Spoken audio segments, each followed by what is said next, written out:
था अधिकारियों को भी, डॉक्टर्स को भी, कि उस पर गंभीरता से सुधार किया जाए। कुछ चीज़ें आज के विजिट में मुझे दिखती हैं कि सुधार हुआ है। कुछ चीज़ों पर हमें और यहाँ मेहनत करनी पड़ेगी। जैसे कि टॉयलेट्स के बारे में मुझे बताया गया कि शायद अभी तक ठीक नहीं हो पाए हैं, तो मैं कोई दानवीर व्यक्ति से इन टॉयलेट्स का जल्द से जल्द मरम्मत करा के अच्छा करने के लिए आदेश दिया है।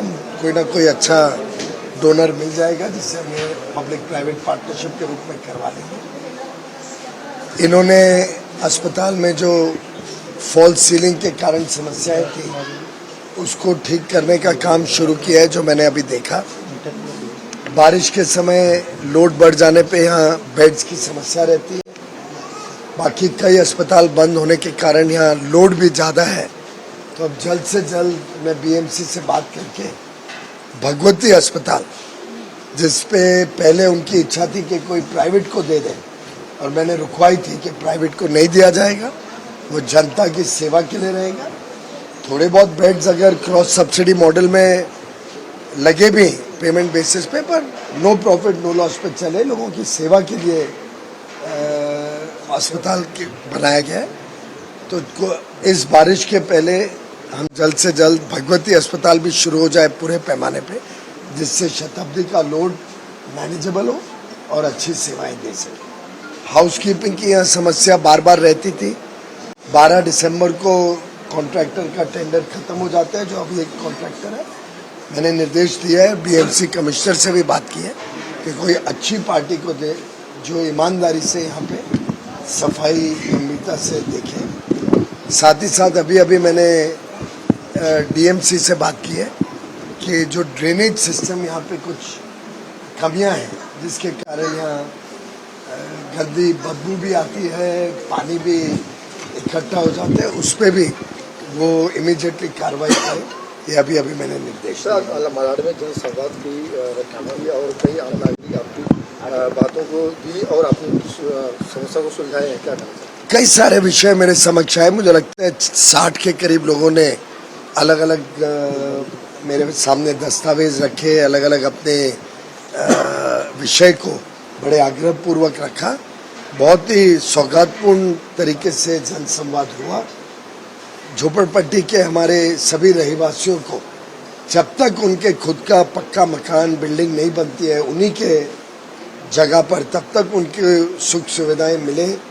अच्छे शौचालय हो, अच्छी सड़कें हो, लादी बिठा के सुविधा हो, बालवाड़ी की जहाँ जरूरत है बालवाड़ी हो, ऐसे अन्य विषय हमारे समक्ष आए, जिस पे हम जल्दी हर एक पे कार्रवाई करेंगे। कुछ विषय थे जहाँ पात्र और अपात्र के बीच उनको रिहैबिलिटेशन पुनर्निवास करने का मामला अटका है, जो वास्तव में अधिकारियों को देखना पड़ेगा। मेरे लिए उसमें तय करना संभव नहीं है, तो मैंने अधिकारियों को रेफर किया। मिलजुल के मुझे लगता है सभी बड़े संतुष्ट होके गए, और यही हमारे काम करने की धारणा रही है। हमारे कार्यकर्ता हो, हमारे स्थानीय नेता हो या मैं स्वयं, हम लगातार जनता के बीच में रहते हैं, जनता के विषयों को समाधान देने के लिए सर, मेजर या कॉमन कोई कंसर्न रही है जितने आप 60 आप कह रहे हैं उसमें से? एक तो कंसर्न ये थी कि किसी के झोपड़ा तोड़ा गया और उनको रिहैबिलिटेट नहीं किया गया, जो टेक्निकल इशू होने के कारण वो हम अधिकारियों को बातचीत करके समाधान करने के लिए काम करेंगे। एक टॉयलेट्स का विषय था जिसपे हम बहुत तेजी से पूरे उत्तर मुंबई में काम करेंगे। मैंने अभी बताया, जैसे अस्पताल का मालूम पड़ा मैंने तुरंत आदेश दिया है कि हम किसी को इस काम पे लगाएं, जिससे बजट तय होना, बजट अवेलेबल होना, उसमें समय ना जाए।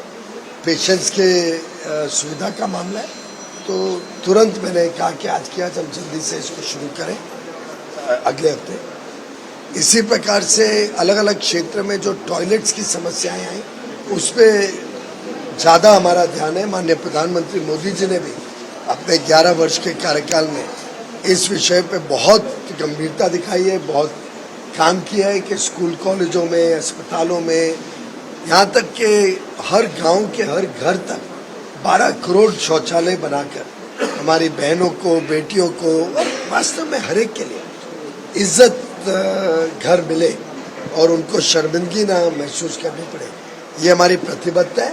उत्तर मुंबई में भी इसी प्रतिबद्धता को हम आगे बढ़ाएंगे। घूम लो एंडी एंडी एंडी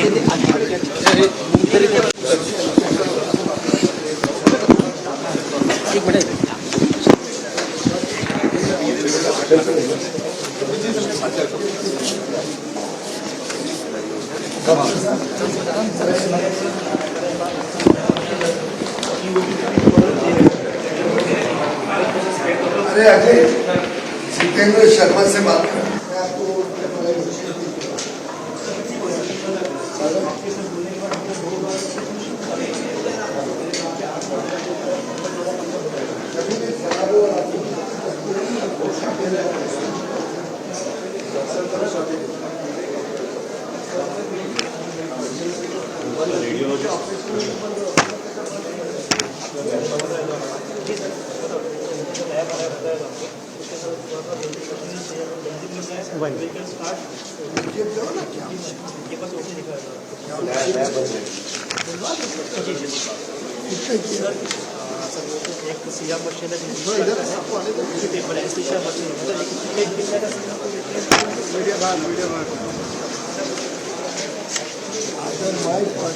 हमारे राज्यसभा एमपी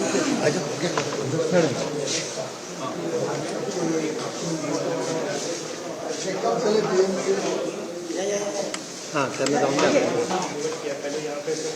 लीकेज की सीपेज इश्यूज बहुत हो सकते हे जाऊ नका रे